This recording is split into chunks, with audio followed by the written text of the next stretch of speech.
An Unwritten Novel. By Virginia Woolf. Published in 1921, An Unwritten Novel was one of 8 short stories in her collection, Monday or Tuesday. The best thing to do against life was to fold the paper so that it made a perfect square, crisp, thick, impervious even to life. An illustration for the story An Unwritten Novel by the author Virginia Woolf. Vintage train passengers, date unknown. Such an expression of unhappiness was enough by itself to make one's eyes slide above the paper's edge to the poor woman's face, insignificant without that look, almost a symbol of human destiny with it. Life's what you see in people's eyes, life's what they learn, and, having learned it, never, though they seek to hide it, cease to be aware of what. That life's like that, it seems. 5 faces opposite 5 mature faces and the knowledge in each face. Strange, though, how people want to conceal it. Marks of reticence are on all those faces, lips shut, eyes shaded, each one of the 5 doing something to hide or stultify his knowledge. One smokes, another reads, a third checks entries in a pocket book, a 4th stares at the map of the line framed opposite, and the 5th. The terrible thing about the 5th is that she does nothing at all. She looks at life. Ah, but my poor, unfortunate woman, do play the game, do, for all our sakes, conceal it. As if she heard me, she looked up, shifted slightly in her seat and sighed. She seemed to apologize and at the same time to say to me, if only you knew. Then she looked at life again. But I do know, I answered silently, glancing at the Times for manners' sake. I know the whole business. Peace between Germany and the Allied powers was yesterday officially ushered in at Paris. Signor Nitti, the Italian Prime Minister's Terra passenger train at Doncaster was in collision with a goods train. We all know the Times knows, but we pretend we don't. My eyes had once more crept over the paper's rim. She shuddered, twitched her arm queerly to the middle of her back and shook her head. Again I dipped into my great reservoir of life. Take what you like, I continued, births, death, marriages, court circular, the habits of birds, Leonardo da Vinci, the Sandhills murder, high wages and the cost of living. Oh, take what you like, I repeated, it's all in the Times. Again with infinite weariness she moved her head from side to side until, like a top exhausted with spinning, it settled on her neck. The Times was no protection against such sorrow as hers. But other human beings forbade intercourse. The best thing to do against life was to fold the paper so that it made a perfect square, crisp, thick, impervious even to life. This done, I glanced up quickly, armed with a shield of my own. She pierced through my shield, she gazed into my eyes as if searching any sediment of courage at the depths of them and damping it to clay. Her twitch alone denied all hope, discounted all illusion. So we rattled through Surrey and across the border into Sussex. But with my eyes upon life I did not see that the other travellers had left, one by one, till, save for the man who read, we were alone together. Here was Three Bridges Station. We drew slowly down the platform and stopped. Was he going to leave us? I prayed both ways. I prayed last that he might stay. At that instant he roused himself, crumpled his paper contemptuously, like a thing done with, burst open the door, and left us alone. The unhappy woman, leaning a little forward, palely and colorlessly addressed me, talked of stations and holidays, of brothers at Eastbourne, and the time of the year, which was, I forget now, early or late. But at last, looking from the window and seeing, I knew, only life, she breathed, staying away. That's the drawback of it. Ah, now we approached the catastrophe, my sister-in-law. The bitterness of her tone was like lemon on cold steel, and speaking, not to me, but to herself, she muttered, nonsense, she would say. That's what they all say. And while she spoke she fidgeted as though the skin on her back were as a plucked fowl's in a poulterer's shop window. Oh, that cow, she broke off nervously, as though the great wooden cow in the meadow had shocked her and saved her from some indiscretion.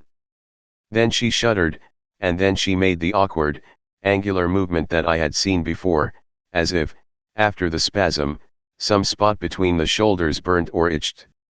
Then again she looked the most unhappy woman in the world, and I once more reproached her, though not with the same conviction, for if there were a reason, and if I knew the reason, the stigma was removed from life.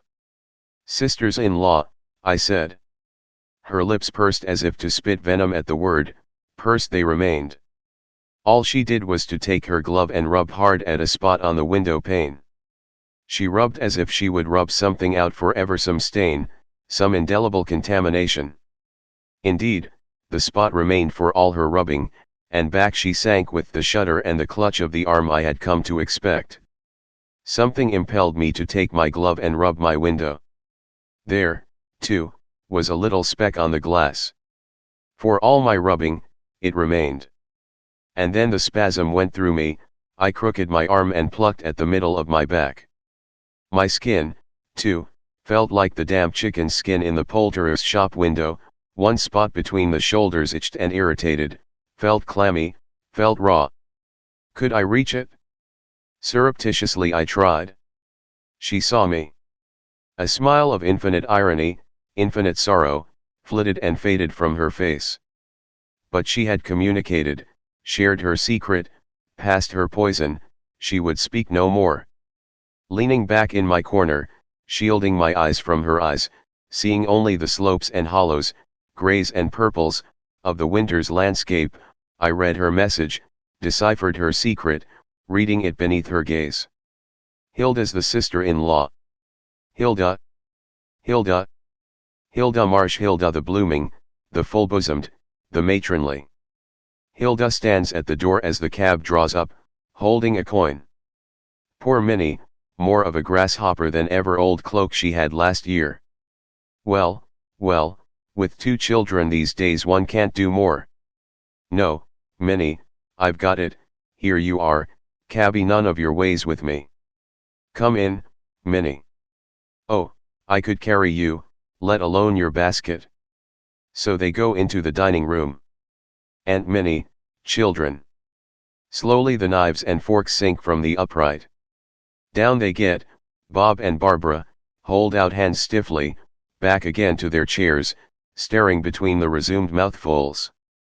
But this we'll skip: ornaments, curtains, trefoil china plate, yellow oblongs of cheese, white squares of biscuits, kippo. But wait. Halfway through luncheon one of those shivers, Bob stares at her, spoon in mouth.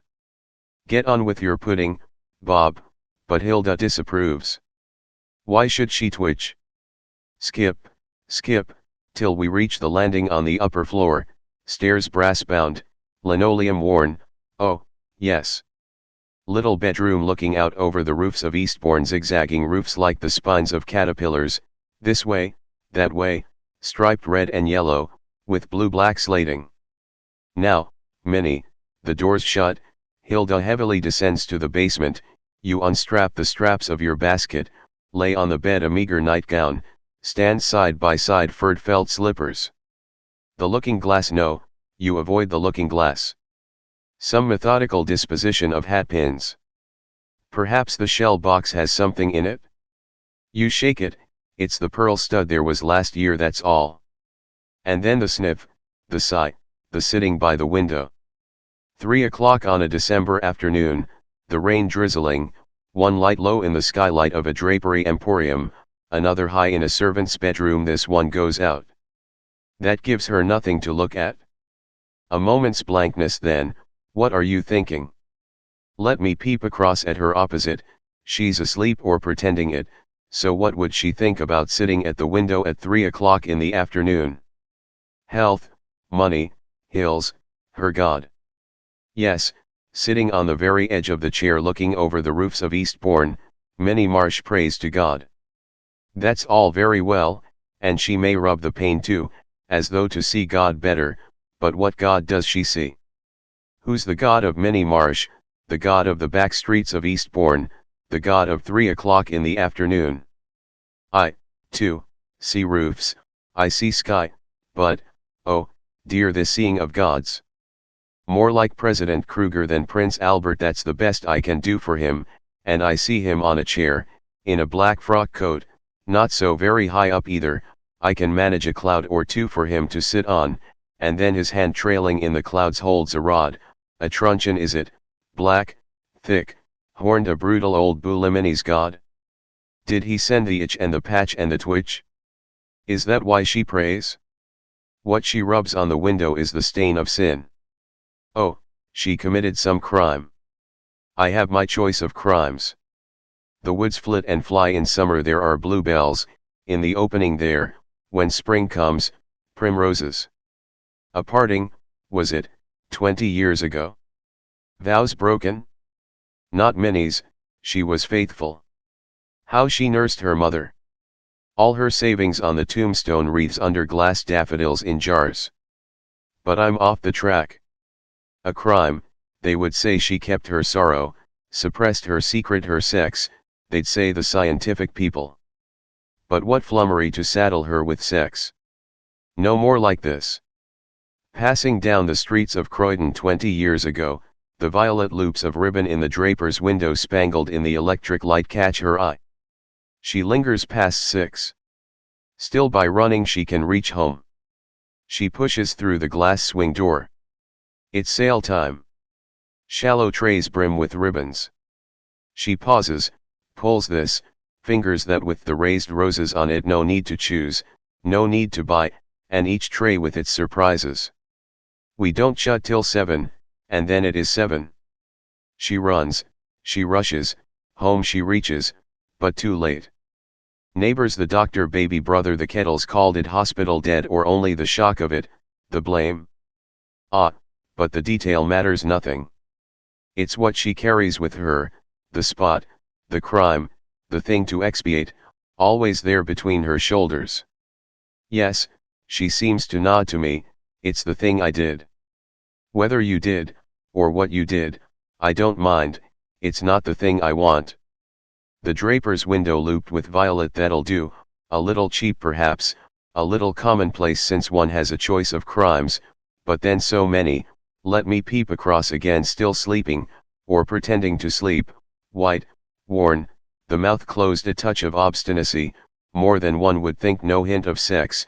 So many crimes aren't your crime was cheap, only the retribution solemn, for now the church door opens, the hard wooden pew receives her, on the brown tiles she kneels, every day. Winter, summer, dusk, dawn, here she's at it, prays. All her sins fall, forever fall. The spot receives them. It's raised, it's red, it's burning. Next she twitches.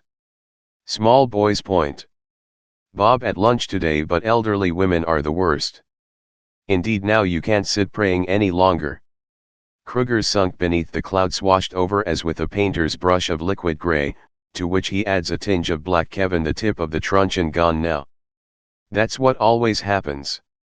Just as you've seen him, felt him, someone interrupts. It's Hilda now. How you hate her. She'll even lock the bathroom door overnight, too, though it's only cold water you want, and sometimes when the night's been bad it seems as if washing helped.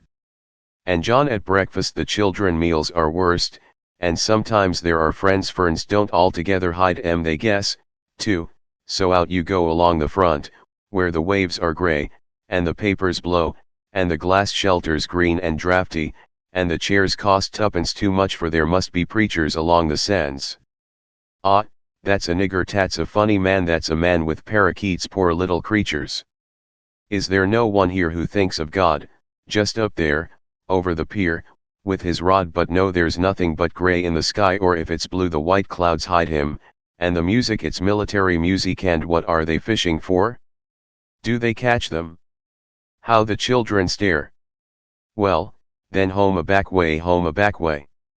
The words have meaning, might have been spoken by the old man with whiskers. No, he didn't really speak, but everything has meaning. Placards leaning against doorways, names above shop windows, red fruit in baskets, women's heads in the hairdressers all say Minnie Marsh. But here's a jerk. Eggs are cheaper. That's what always happens. I was heading her over the waterfall, straight for madness, when, Like a flock of dream sheep, she turns the other way and runs between my fingers. Eggs are cheaper.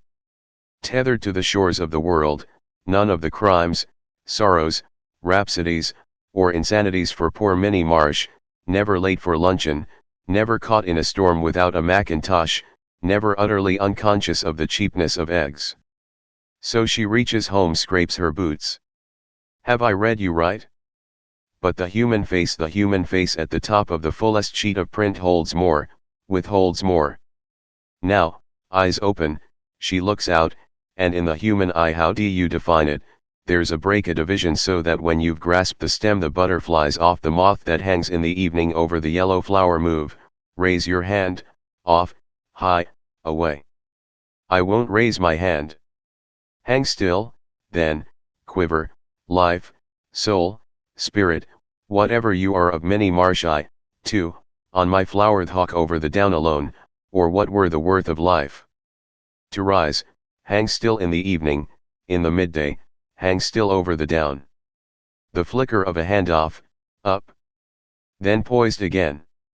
Alone, unseen, seeing all so still down there, all so lovely. None seeing, none caring. The eyes of others are prisons, their thoughts are cages. Air above, air below. And the moon and immortality, oh, but I drop to the turf. Are you down too, you in the corner? What's your name, woman? Minnie Marsh, some such name as that. There she is, tied to her blossom, opening her handbag, from which she takes a hollow shell egg. Who was saying that eggs were cheaper? You or I? Oh, it was you who said it on the way home, you remember, when the old gentleman, suddenly opening his umbrella, or sneezing, was it? Anyhow, Kruger went, and you came home a back way, and scraped your boots. Yes. And now you lay across your knees a pocket handkerchief into which drop little angular fragments of eggshell, fragments of a map, a puzzle. I wish I could piece them together. If you would only sit still. She's moved her knees, the map's in bits again. Down the slopes of the Andes the white blocks of marble go bounding and hurtling, crushing to death a whole troop of Spanish muleteers, with their convoy Drake's booty, gold and silver. But to return. To what, to where? She opened the door, and, putting her umbrella in the stand that goes without saying, so, too, the whiff of beef from the basement, dot, dot, dot. But what I cannot thus eliminate, what I must, head down, eyes shut, with the courage of a battalion and the blindness of a bull, charge and disperse are, indubitably, the figures behind the ferns, commercial travelers. There I've hidden them all this time in the hope that somehow they'd disappear, or better still emerge, as indeed they must, if the story's to go on gathering richness and rotundity, destiny and tragedy, as stories should, rolling along with it two, if not three, commercial travelers and a whole grove of aspidistra. The fronds of the aspidistra only partly concealed the commercial traveler. Rhododendrons would conceal him utterly, and into the bargain give me my fling of red and white, for which I starve and strive, but rhododendrons in Eastburnian December and the Marshes table, no, no, I dare not. It's all a matter of crusts and cruets, frills and ferns. Perhaps there'll be a moment later by the sea.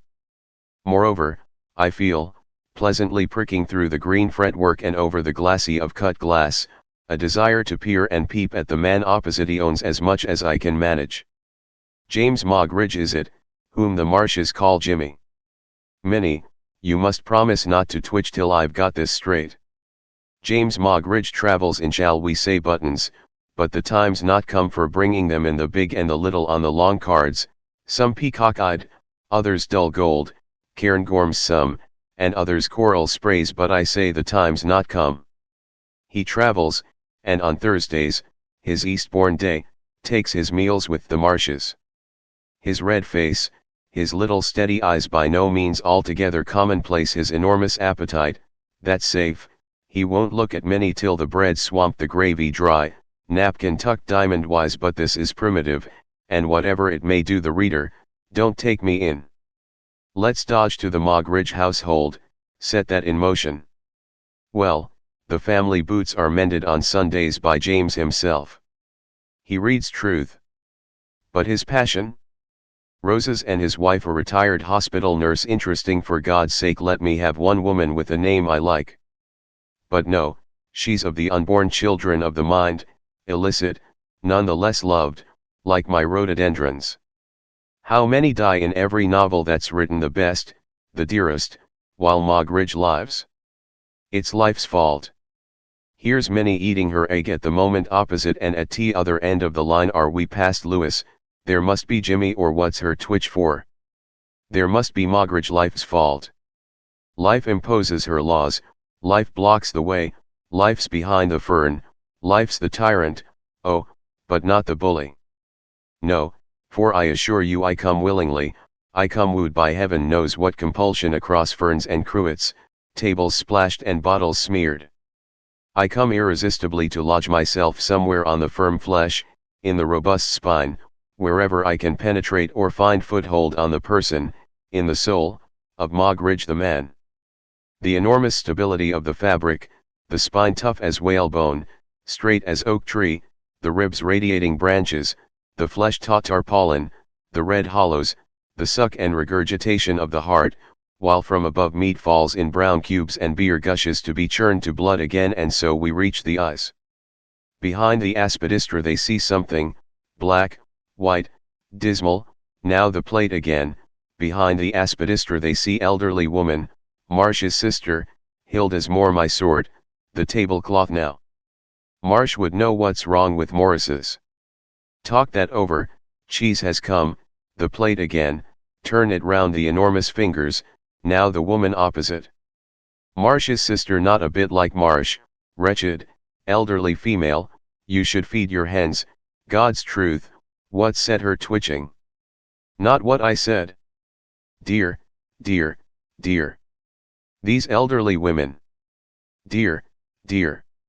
Yes, Minnie, I know you've twitched, but one moment, James Moggridge. Dear, dear, dear. How beautiful the sound is. Like the knock of a mallet on seasoned timber, like the throb of the heart of an ancient whaler when the seas press thick and the green is clouded. Dear, dear, what a passing bell for the souls of the fretful to soothe them and solace them, lap them in linen, saying, so long. Good luck to you, and then, what's your pleasure? For though Moggridge would pluck his rose for her, that's done, that's over. Now what's the next thing? Madam, you'll miss your train, for they don't linger. That's the man's way, that's the sound that reverberates, that's St. Paul's and the motor omnibuses. But we're brushing the crumbs off. Oh, Moggridge, you won't stay? You must be off. Are you driving through Eastbourne this afternoon in one of those little carriages? Are you the man who's walled up in green cardboard boxes, and sometimes has the blinds down, and sometimes sits so solemn staring like a sphinx, and always there's a look of the sepulchral, something of the undertaker, the coffin, and the dusk about horse and driver? Do tell me. But the door's slammed. We shall never meet again. Moggridge, farewell. Yes, yes, I'm coming. Right up to the top of the house. One moment I'll linger. How the mud goes round in the mind, what a swirl these monsters leave, the waters rocking, the weeds waving and green here, black there, striking to the sand, till by degrees the atoms reassemble, the deposit sifts itself, and again through the eyes one sees clear and still, and there comes to the lips some prayer for the departed, some obsequy for the souls of those one nods to, the people one never meets again. James Moggridge is dead now, gone forever. Well, Minnie, I can face it no longer. If she said that, let me look at her. She is brushing the eggshell into deep declivities. She said it certainly, leaning against the wall of the bedroom, and plucking at the little balls which edge the claret-colored curtain. But when the self speaks to the self, who is speaking, the entombed soul, the spirit driven into the central catacomb, the self that took the veil and left the world a coward perhaps, yet somehow beautiful, as it flits with its lantern restlessly up and down the dark corridors. I can bear it no longer, her spirit says. That man at lunch hildeth a children. Oh, heavens, her sob. It's the spirit wailing its destiny, the spirit driven hither, thither, lodging on the diminishing carpet's meager footholds shrunken shreds of all the vanishing universe love, life, faith, husband, children, I know not what splendors and pageantries glimpsed in girlhood. Not for Minot for me. But then Muffins, the bald elderly dog. Bead mats I should fancy and the consolation of under linen. If Minnie Marsh were run over and taken to hospital, nurses and doctors themselves would exclaim, there's the vista and the vision, there's the distant Seth blue blot at the end of the avenue, while, after all, the tea is rich, the muffin hot, and the dog Benny, to your basket, sir, and see what mother's brought you. So, taking the glove with the worn thumb, defying once more the encroaching demon of what's called going in holes, you renew the fortifications, threading the grey wool, running it in and out. Running it in and out, across and over, spinning a web through which God himself hush, don't think of God. How firm the stitches are. You must be proud of your darning. Let nothing disturb her. Let the light fall gently, and the clouds show an inner vest of the first green leaf. Let the sparrow perch on the twig and shake the raindrop hanging to the twig's elbow. Why look up? Was it a sound, a thought? Oh, heavens! Back again to the thing you did, the plate glass with the violet loops? But Hilda will come. Ignominies, humiliations, oh! Close the breach. Having mended her glove, Minnie Marsh lays it in the drawer. She shuts the drawer with decision. I catch sight of her face in the glass. Lips are pursed. Chin held high. Next she laces her shoes. Then she touches her throat. What's your brooch? Mistletoe or merry thought? And what is happening? Unless I'm much mistaken, the pulse is quickened, the moment's coming, the threads are racing, Niagara's ahead. Here's the crisis. Heaven be with you. Down she goes. Courage, courage. Face it, be it. For God's sake don't wait on the mat now. There's the door. I'm on your side. Speak. Confront her, confound her soul. Oh, I beg your pardon. Yes, this is Eastbourne. I'll reach it down for you. Let me try the handle. But, Minnie, though we keep up pretenses, I've read you right, I am with you now. That's all your luggage. Much obliged, I'm sure. But why do you look about you? Hilda won't come to the station, nor John, and Moggridge is driving at the far side of Eastbourne. I'll wait by my bag, ma'am, that's safest. He said he'd meet me, oh, there he is. That's my son. So they walked off together. Well, but I'm confounded, surely, Minnie, you know better. A strange young man, stop. I'll tell him, Minnie. Miss Marsh, I don't know though. There's something queer in her cloak as it blows. Oh, but it's untrue, it's indecent, look how he bends as they reach the gateway. She finds her ticket. What's the joke? Off they go, down the road, side by side. Well, my world's done for. What do I stand on? What do I know? That's not Minnie. There never was Moggridge. Who am I? Life's bare as bone. And yet the last look of them, he's stepping from the curb and she following him round the edge of the big building, brims me with wonder, floods me anew. Mysterious figures. Mother and son. Who are you? Why do you walk down the street? Where tonight will you sleep, and then, tomorrow? Oh, how it whirls and surges, floats me afresh. I start after them. People drive this way and that. The white light splutters and powers. Plate glass windows. Carnations, chrysanthemums. Ivy in dark gardens. Milk carts at the door. Wherever I go, mysterious figures, I see you, turning the corner, mothers and sons, you. I hasten, I follow. This, I fancy, must be the sea. Grey is the landscape, dim as ashes, the water murmurs and moves. If I fall on my knees, if I go through the ritual, the ancient antics, it's you, unknown figures, you I adore. If I open my arms, it's you I embrace, you I draw to me, adorable world.